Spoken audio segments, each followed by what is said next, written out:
नए नए स्पीडिंग गाना सुनने के लिए हमारा YouTube चैनल को सब्सक्राइब करें और बाजू में घंटी का निशान वाला बटन को दबाना ना भूले ताकि मैं ऑनलाइन आऊँ तो आपका भी घंटी बजे।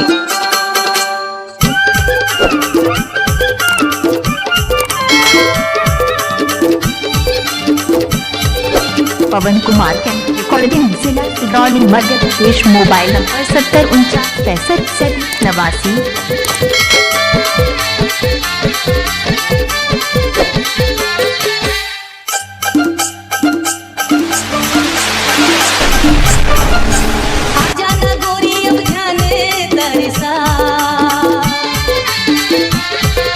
नए स्पीडिंग गाना सुनने के लिए हमारा YouTube चैनल को सब्सक्राइब करें और बाजू में घंटी का निशान वाला बटन को दबाना ना भूले ताकि मैं ऑनलाइन आऊँ तो आपका भी घंटी बजे। तन मन भीग जाए जमुरिया ऐसे माया बरसा, तन मन भीग जाए जमुरिया ऐसे माया बरसा।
ये प्रीत के तोरे बानी जमुरिया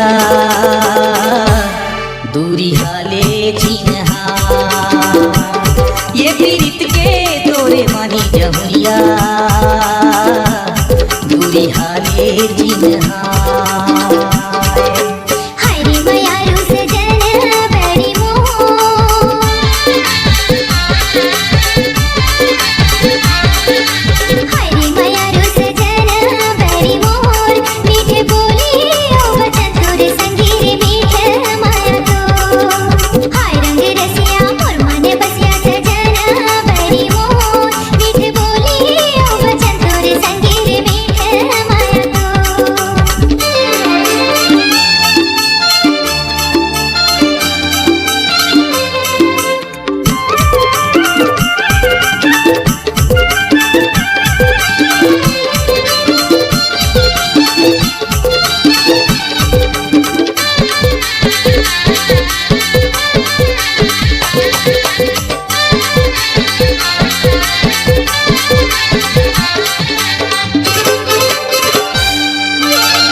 कबू जने वो सिरा माया भरे जीने गानी जमुरिया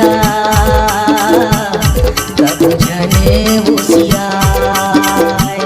नए नए स्पीडिंग गाना सुनने के लिए हमारा YouTube चैनल को सब्सक्राइब करें और बाजू में घंटी का निशान वाला बटन को दबाना ना भूले ताकि मैं ऑनलाइन आऊँ तो आपका भी घंटी बजे।